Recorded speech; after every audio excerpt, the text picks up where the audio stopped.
B പ്രദീപിന്റെ നിയമനവും രാജിയുമെല്ലാം നിരവധി ചോദ്യങ്ങൾ ബാക്കിയാക്കുന്നു. ആ ചോദ്യങ്ങളിലേക്ക് നമുക്ക് പോയാൽ ചോദ്യം 1, സ്വർണ്ണക്കൊള്ള കേസിലെ നിർണായകമായ വിവരങ്ങൾ നഷ്ടപ്പെട്ടോ എന്നതാണ്. അതായത് പ്രതിഭാഗത്തുള്ള പങ്കജ് ഭണ്ഡാരിയുടെ സ്ഥാപനമായ സ്മാർട്ട് ക്രിയേഷൻസിന് വേണ്ടി ഹാജരായ അഭിഭാഷകൻ പ്രദീപിനെ സർക്കാരിന്റെ അഭിഭാഷകനായി നിയമിച്ചപ്പോൾ ഒരു ദിവസം മാത്രമാണ് സമയം ലഭിച്ചതെങ്കിൽ പോലും സ്വർണ്ണക്കൊള്ളക്കേസിലെ നിർണായകമായ വിവരങ്ങൾ നഷ്ടപ്പെട്ടോ എന്ന ചോദ്യമാണ് പ്രതിപക്ഷം ഉയർത്തുന്നത്. സ്വാഭാവികമായും എല്ലാവർക്കുമുള്ള സംശയം അതാണ്. ദേവസ്വം സീനിയർ GPയെ ടെർമിനേറ്റ് ചെയ്തത് എന്തിനാണ് എന്നതാണ് അടുത്ത ചോദ്യമായി വരുന്നത്. ഇതിനൊക്കെ തന്നെയും ഉത്തരം കിട്ടേണ്ടതുണ്ട്. വേഗത്തിൽ എന്തിനാണ് പ്രദീപ് അനാവശ്യ ധൃതി കാണിച്ച് ചുമതല ഏറ്റെടുത്തത് എന്ന ചോദ്യമുണ്ട്. ഈ രേഖകൾ അത് സ്വായത്തമാക്കാൻ വേണ്ടിയാണോ, കൈക്കലാക്കാൻ വേണ്ടിയാണോ ധൃതി പിടിച്ച് ഈ അധികാര സ്ഥാനത്തേക്ക് എത്തിയത്, ചുമതല ഏറ്റെടുത്തത് എന്ന ചോദ്യവുമുണ്ട്. മറ്റൊന്ന്, KB പ്രദീപിന്റെ നിയമനം ദേവസ്വം മന്ത്രി അറിഞ്ഞില്ലേ എന്നതാണ്. അദ്ദേഹത്തോട് പ്രതികരണം ചോദിക്കുമ്പോൾ അത് മുഖ്യമന്ത്രിയുടെ തീരുമാനമായിരുന്നു എന്ന മറുപടിയാണ് ലഭിക്കുന്നത്. മുഖ്യമന്ത്രി മാത്രം അറിഞ്ഞെടുത്ത തീരുമാനമാണോ, അതോ ദേവസ്വം മന്ത്രി അറിഞ്ഞിരുന്നോ, മറ്റാരെങ്കിലും ശുപാർശ ചെയ്തതാണോ എന്നൊക്കെയുള്ള ചോദ്യങ്ങളുണ്ട്. ഏതായാലും നിയമവകുപ്പിൽ നിന്ന് അത്തരം ഒരു ശുപാർശ പോയിട്ടില്ല എന്നുള്ള വിവരമാണ് നമുക്ക് ഈ ഘട്ടത്തിൽ ലഭിക്കുന്നത്. അപ്പോൾ ദേവസ്വം മന്ത്രി അറിഞ്ഞില്ലേ? മറ്റൊന്ന്, അഡ്വക്കേറ്റ് ജനറലും പ്രോസിക്യൂഷൻ ഡയറക്ടർ ജനറലും ഈ നിയമനം അറിഞ്ഞില്ലേ എന്നതുണ്ട്. കാരണം ഹൈക്കോടതിയിൽ ദേവസ്വം ബോർഡിനു വേണ്ടി, ദേവസ്വം വകുപ്പിനു വേണ്ടി ഹാജരാകേണ്ടുന്ന ആളാണ്. പ്രത്യേകം ഒരു തസ്തിക സൃഷ്ടിച്ചുകൊണ്ട് നിയമിക്കുമ്പോൾ അത് ഹൈക്കോടതിയിൽ സർക്കാരിന്റെ കേസുകൾ കൈകാര്യം ചെയ്യുന്ന അഡ്വക്കേറ്റ് ജനറലും പ്രോസിക്യൂഷൻ ഡയറക്ടർ ജനറലും അറിഞ്ഞില്ലേ, അതോ അറിഞ്ഞിരുന്നോ? ആ ചോദ്യത്തിന് കൂടി ഉത്തരം കിട്ടണം. ഇവരാരും ഇതുവരെ പ്രതികരിക്കാൻ തയ്യാറായിട്ടില്ല. സംഘപരിവാർ അനുകൂലിയായ ഇയാൾ എങ്ങനെ സർക്കാർ അഭിഭാഷകനായി എന്ന ചോദ്യമുണ്ട്. അദ്ദേഹത്തിന്റെ ഫേസ്ബുക്ക് പേജ് വെറുതെ ഒന്ന് സ്ക്രോൾ ചെയ്താൽ അറിയാം. BJP സംസ്ഥാന അധ്യക്ഷനെ പുകഴ്ത്തിക്കൊണ്ടുള്ള പോസ്റ്റ്, നരേന്ദ്രമോദിയെ യഥേഷ്ടം പുകഴ്ത്തിക്കൊണ്ടുള്ള പോസ്റ്റ്. ഒന്ന് അന്വേഷിച്ചാൽ തന്നെ രാഷ്ട്രീയ പശ്ചാത്തലം അറിയാം. അപ്പോൾ സംഘപരിവാർ അനുകൂലിയെ എങ്ങനെ സർക്കാർ അഭിഭാഷകനാക്കി, UDF സർക്കാരിന്റെ അഭിഭാഷകനാക്കി എന്ന ചോദ്യമുണ്ട്.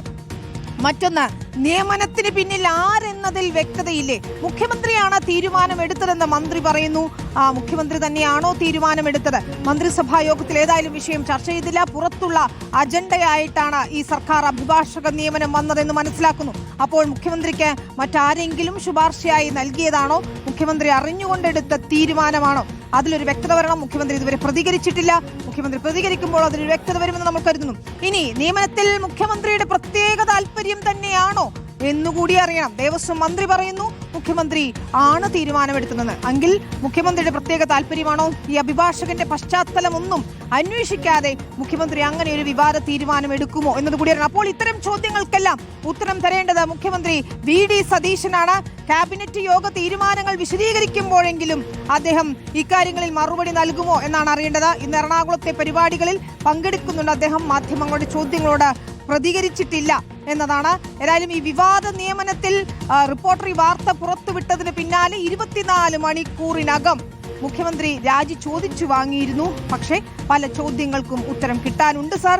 ആ ഉത്തരം ഞങ്ങൾ ചോദിച്ചു, ഉത്തരം കിട്ടും വരെ ഞങ്ങൾ ചോദ്യങ്ങൾ ചോദിക്കുകയും ചെയ്യും. ഏതായാലും ദേവസ്വം വകുപ്പിന്റെ സ്പെഷ്യൽ ഗവൺമെന്റ് ലീഡറായി KB പ്രദീപിനെ നിയമിച്ചതിലും തുടർ നടപടികളിലും അടിമുടി ദുരൂഹതയാണ് വരുന്നത്. ശബരിമല സ്വർണ്ണക്കൊള്ളക്കേസിലെ നിർണായക വിവരങ്ങൾ നഷ്ടപ്പെട്ടോ എന്ന സംശയമുണ്ട്. രാജിവെക്കും വരെയുള്ള 24 മണിക്കൂർ സമയം ഓൺലൈനിൽ കേസിലെ ഫയലുകൾ പരിശോധിക്കാൻ പ്രദീപിന് സമയമുണ്ടായിരുന്നു. കേസിലെ SITയുടെ ഇൻസ്ട്രക്ഷൻസ് അറിയാനുമാകുമെന്നതാണ് ഇതിലെ ഗുരുതരമായ കാര്യം. ഹരിമോഹനാണ് വിശദാംശങ്ങളുമായി ചേരുന്നത്. ഹരിമോഹൻ, KB പ്രദീപിനെ നിയമിച്ച ശേഷം അദ്ദേഹം കൊട്ടിയൂരിലായിരുന്നു എന്നാണ് ഞാൻ മനസ്സിലാക്കുന്നത്. അതിൽ വ്യക്തത വരേണ്ടതുണ്ട്. അദ്ദേഹത്തിന്റെ പ്രതികരണം നമ്മൾ തേടിയെങ്കിലും ലഭിച്ചിരുന്നില്ല. പക്ഷേ ഏറ്റവും പ്രധാനപ്പെട്ട കാര്യം, ഓൺലൈനിലൂടെ ഈ ഫയലുകളെല്ലാം ആക്സസ് ചെയ്യാം, വേണമെങ്കിൽ ഈ ഫയലുകൾ ആവശ്യപ്പെടാം, അതൊക്കെ പരിശോധിക്കാനുമാകുമെന്നതാണ് ഇതിലെ ഗുരുതരമായ കാര്യം. പ്രതിഭാഗത്തിനു വേണ്ടി വാദിച്ചിരുന്ന ഒരു അഭിഭാഷകന് ഈ ഫയലുകളൊക്കെ കിട്ടുന്നു. സ്പെഷ്യൽ ഇൻവെസ്റ്റിഗേഷൻ ടീമിന്റെ, പ്രത്യേക അന്വേഷണ സംഘത്തിന്റെ നിർദ്ദേശങ്ങൾ, നീക്കങ്ങൾ, അവർ കൈവശം വെച്ചിരുന്ന രേഖകൾ, ഇതൊക്കെയും ആക്സസ് ചെയ്യാനാകുമെന്നതാണ് ഇതിലെ ഗുരുതരമായ കാര്യം, അല്ലേ ഹരിമോഹൻ? പിന്നെ അതിൽ സംശയം വേണ്ട. ഈ നിയമനം മാത്രമല്ല, അതിനുശേഷം നടന്ന തുടർ നടപടികൾ, അതായത് രാജിവെക്കും വരെയുള്ള നിമിഷം വരെ എന്തൊക്കെയാണ് സംഭവിച്ചിട്ടുള്ളത് എന്നുള്ള കാര്യത്തിൽ വ്യക്തത വരേണ്ടതുണ്ട്. കാരണം 24 മണിക്കൂർ ആ സ്ഥാനത്ത് കെ.വി. പ്രദീപ് ഉണ്ടായിരുന്നു എന്നുള്ളതാണ്.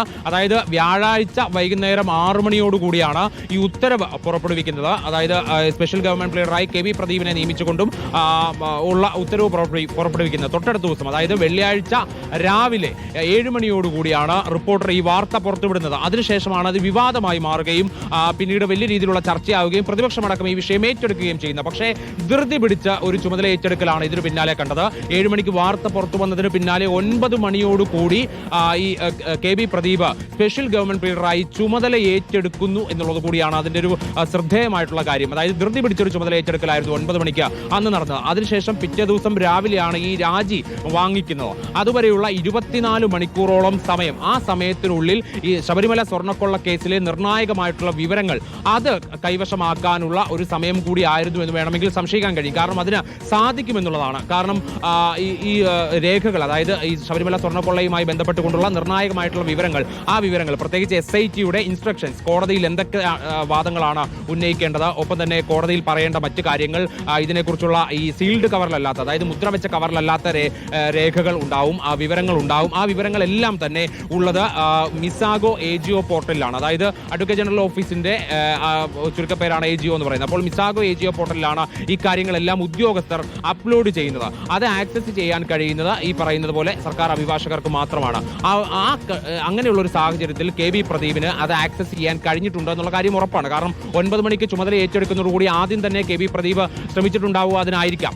അപ്പോൾ അതിൽ വ്യക്തത വരണം. പക്ഷേ എങ്കിൽ പോലും അതിന് കഴിയും ഈ 24 മണിക്കൂറിനുള്ളിൽ എന്നുള്ളതാണ് ഏറ്റവും പ്രധാനപ്പെട്ട കാര്യം. അപ്പോൾ ഈ സമയത്തിനുള്ളിൽ ഏതൊക്കെ വിവരങ്ങൾ അദ്ദേഹം എടുത്തിട്ടുണ്ടാകാം, അത് ഇനി എങ്ങനെ ഉപയോഗിക്കും എന്നുള്ളതടക്കമുള്ള ഒരുപാട് ആശങ്കകൾ ശബരിമല സ്വർണ്ണക്കൊള്ള കേസുമായി ബന്ധപ്പെട്ടുകൊണ്ട് ഉയർന്നു വരുന്നുണ്ട്. അതാണ് പ്രതിപക്ഷം ഉയർത്തിവിടുന്നതും. കാരണം ഈ സ്മാർട്ട് ക്രിയേഷൻസിന് വേണ്ടി കോടതിയിൽ വാദിക്കുക എന്നുള്ളതിനപ്പുറത്തേക്ക് അതിന്റെ ഒരു വക്താവായി നിൽക്കുകയായിരുന്നു കെ.വി. പ്രദീപ്. ഇതിൽ ഉടനീളം ചെയ്ത മാധ്യമങ്ങൾക്ക് അഭിമുഖം നൽകി സ്മാർട്ട് ക്രിയേഷൻസിനെ വേണ്ടി പ്രതിരോധം തീർക്കുകയായിരുന്നു കെ.വി. പ്രദീപിന്റെ ഭാഗത്തു നിന്നുണ്ടായ നടപടി. അപ്പോൾ ഈ ലഭിക്കുന്ന വിവരങ്ങളൊക്കെ തന്നെ പ്രതിഭാഗത്തിന് ഏതെങ്കിലും നിലയിൽ സഹായകരമാകുന്ന രീതിയിലേക്ക് പ്രദീപ് ഉപയോഗിക്കുമോ എന്നുള്ളതാണ് ഇനിയിപ്പോൾ ഉള്ള ദിവസങ്ങളിൽ ഉണ്ടാകുന്ന ഏറ്റവും വലിയ ആശങ്ക. പിന്നെ ശരി, അത് തന്നെയാണ്. കെ.വി.